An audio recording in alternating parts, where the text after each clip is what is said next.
Na ulazu sam u Osječku tvrđu kod biste prvog hrvatskog nobelovca, Lavoslava Ružičke.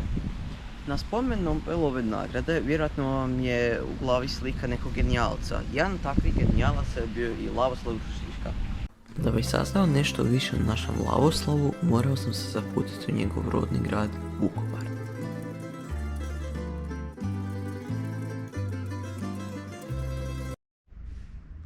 Evo me u Ružičkinoj rodnoj kući i samo mi je gospođa Ivanka Miličić. Gospođo Ivanka, možete li mi, molim vas, nešto reći o prvim godinama Ružičke?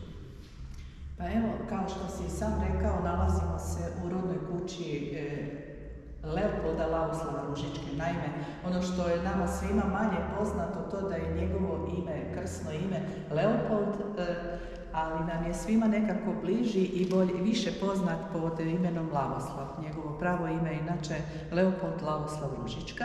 Rodio se ovdje, na ovome mjestu, 1887. godine.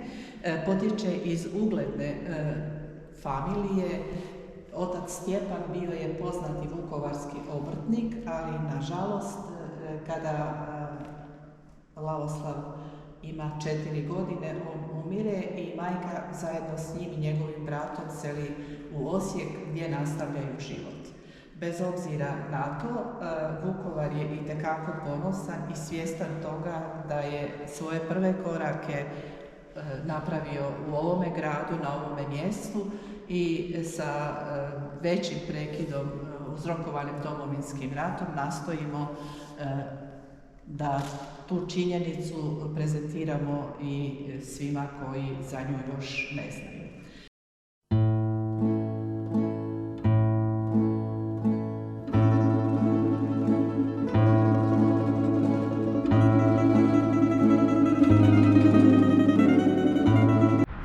Kada je imao 4 godine, doselio se s majkom i bratom te živio ovdje u ovoj kući na adresi Gundulićevi 13 s majčinim tetkama.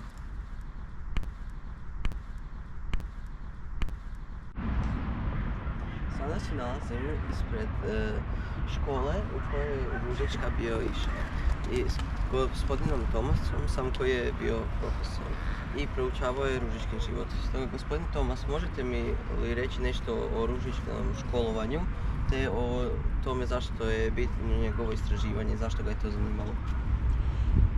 Pa evo, prije svega da kažem da se nalazimo ovdje u Osječkoj tvrđi, u rondelu gdje se nalaze 4 hrvatska velikana znanosti i umjetnosti i uljudbe, a među njima je svakako jedan od najpoznatijih Hrvata u svijetu, Leopold Lavoslav Ružička. On je došao u Osijek 1891. godine kao 4-godišnji dječak iz Vukovara gdje je rođen i ovdje je pohađao i osnovnu i srednju školu, gimnaziju.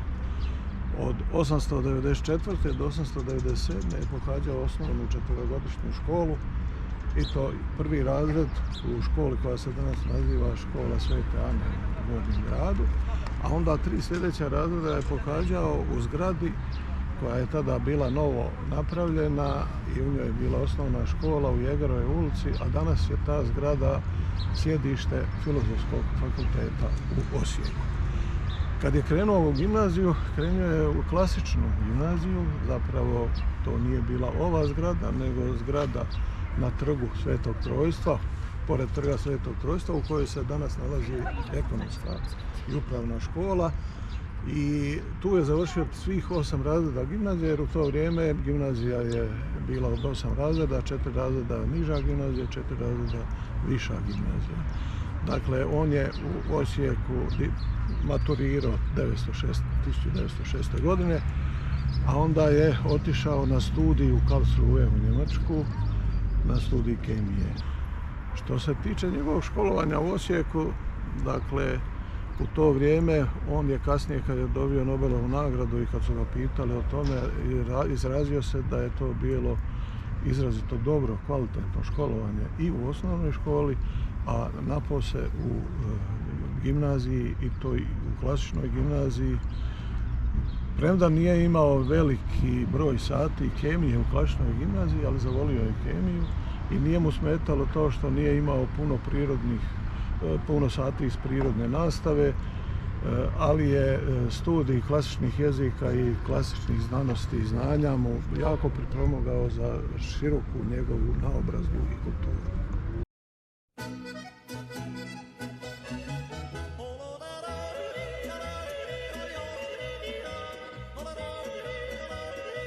Nakon završene gimnazije u Osijeku, Lavoslav je razmišljao o tehničkim predmetima, to ga je jako zanimalo.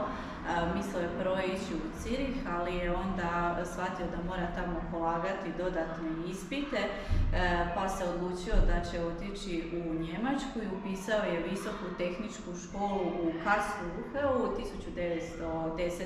godine. I tamo mu je jako dobro to išlo, bio je jako marljiv, imao je svog mentora Hermana Staudingera gdje su istraživali o različitim terpenima, zatim sintezom ošusnih mirisa, sinteza i on je analizirao muške spolne hormone. Sad, doktorirao je sa disertacijom naslovljenom Uber-fenilmetilketen.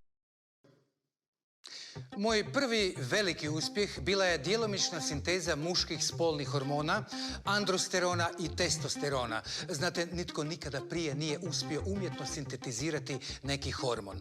I to je bilo iznimno važno otkriće za prevenciju i liječenje mnogih bolesti. Time je započeo najplodniji period moje karijere, jer već nekoliko godina nakon toga, 1939. dobio sam Nobelovu nagradu za svoj rad na polimetilenima i višim terpenima.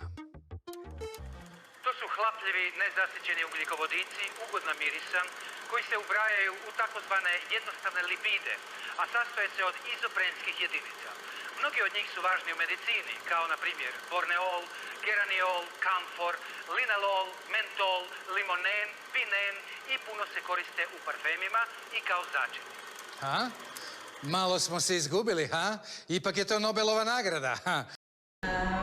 Pošto je imao tako plodno znanstveno otkriće, imao je puno svojih istraživačkih radova, mislim da je preko 528 imao radova. On je zasluženo otišao u mirovinu 1957. godine. Svoj laboratorij je ostavio svom suradniku Vladimiru Prelogu.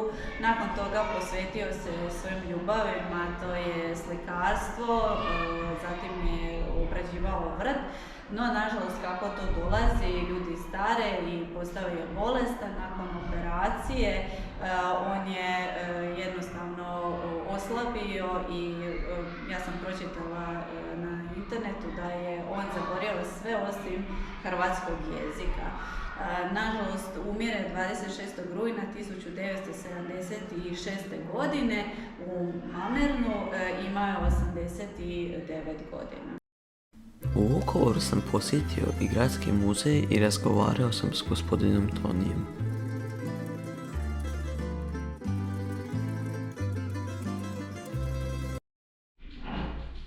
A sada se nalazim u Vukovarskom gradskom muzeju s gospodinom Tonijem. Gospodine Toni, možete li mi reći kada je osnovan spomen muzej Lavoslava Ružičke? Pa evo, Gradski muzej Vukovar je vodio taj spomen muzej koji je osnovan 1977. odnosno nekih godinu dana nakon njegove smrti. On je umro 1976. godine. Bili su dogovori već ranije da se taj muzej formira u njegovoj rodnoj kući, no evo to se dogodilo koncem 1977. u kojem su onda bili izloženi njegovi privatni predmeti, dakle od vremena kada je on tu stvarno se rodio i živio do 4. godine, njegove recimo benkice, takve neke privatne stvari iz toga doba, ali je bio prezentiran i njegov daljnji životni put, dakle nakon u 4. godini on seli s mamom i s bratom u Osijek, mama mu je Osječanka, i tamo je nastavio školovanje koje se poslije prebacilo u Karlsruhe u Njemačku. Dakle, to se sve prikazivalo u tom muzeju, tamo su bili izloženi i drugi neki predmeti iz njegovog profesionalnog života, koji su, evo, nažalost, 1991. Izgorjeli zajedno s tom rodnom kućom i koja je 2007. povodom 120. obljetnice rođenja bila renovirana, no od tih predmeta preostalo je 6 stolaca, dakle 4 stolca iz garniture njegove, a još 2 predmeta, to je posmrtna maska izlivena u bronci i dio zidnog reljefa koji je isto tako bio na toj kući. Dakle, sve skupa 6 predmeta je preživjelo na neki način taj rat. Nije mala stvar da jedan grad ima Nobelovca. Stoga možete li mi reći kako se grad odužio Ružički? Pa evo, on je naš prvi hrvatski Nobelovac, dobio Nobelovu nagradu iz kemije 1939. No kako u tom doba izbio Drugi svjetski rat, on tu nagradu nije mogao primiti u Švedskoj, nego je primio u Švicarskoj, a već sljedeće godine, i to početkom, je održao jedno predavanje u Zagrebu, a grad Vukovar mu je dao titulu počasnog građana grada Vukovara, dobio poslije i ulicu jednu u gradu, da bi sada, kada je došlo do osnivanja, dakle nakon 2000. Nakon reintegracije i tako dalje, došlo do osnivanja visokoškolske ustanove, veleučilišta, koja nosi njegovo ime i sada je zadnjih godina u sklopu smještaja studenata koji pohađaju to isto veleučilište, jedan studentski dom nazvan imenom Leopold, jer to je njegovo biti pravo ime, a Lavoslav je on nekako htio kroatizirati, približiti, dakle, ljudima, dakle on se i sam zna potpisivati Lavoslav, premda je kršten kao Leopold Ružička. Ovaj grad mu se pokušao odužiti tako da je jedna ulica u gradu dobila njegovo ime i veleučilište u Vukovaru nosi i njegovo ime. A ono što je za nas jako bitno, to je znanstveni skup Ružičkini dani, koji traje već dugi niz godina, održava se svake druge godine i evo baš ove 2022. godine bit će održan u 9. mjesecu. Sada je dobio već status međunarodnog stručnog skupa. Organizatori su Tehnološki fakultet iz Osijeka i Fakultet inženjerstva i kemijskih tehnologija iz Zagreba i to je skup koji zaista, evo, sa kratkim prekidima uzrokovanim Domovinskim ratom i dislociranjem iz Vukovara zbog istih razloga, nastavio je odmah kada su se zato stvorile mogućnosti svoj rad u gradu Vukovaru. Što je točno vas zainteresiralo za istraživanje Ružička? Pa ovako, prije svega ja sam završio srednju školu u Borovu naselju u Vukovaru, a u Borovu naselju i Vukovaru su počeli Ružičkini dani 1978. godine i mene je to onda zainteresiralo, a osim toga, dakle, i po struci nisam baš čisti kemičar, ali kemijsko inženjerstvo, kemijska tehnologija, što je usko vezano uz kemiju.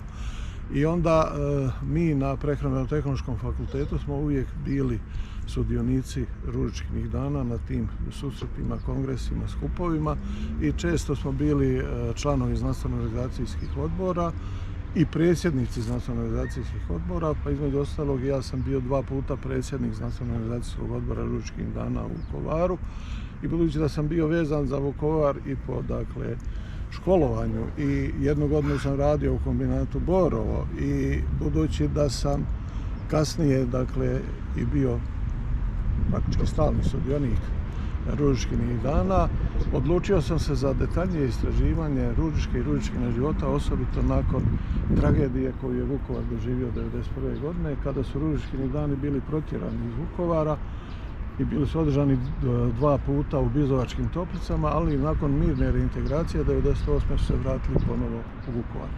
I 2018. je bilo, dakle, 40 godina održavanja Ružičkinih dana u Vukovaru i tada sam ja, evo, malo se potrudio pa napisao jednu monografiju o Ružički i Ružičkinim danima i tu se može naći mnogo detalja, mnogo podataka o Ružički, njegovom radu, njegovom znanstvenom istraživanju. Pa evo, budući da mladi kolega Mario, tebe zanima Ružička, ja sam ovo donio da ti poklonim, pa ti evo uručujem. Doviđenja.